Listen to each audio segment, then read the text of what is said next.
వేడి వేడి బగారా రైస్, దీంట్లోకి చికెన్ కర్రీ,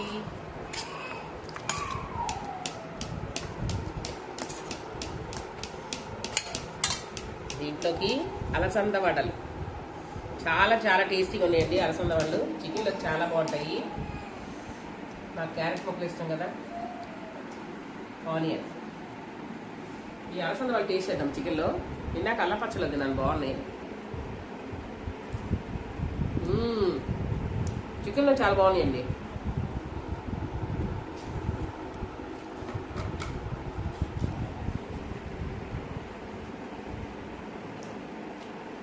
చికెన్లో చాలా బాగుంది అలసంద వడ.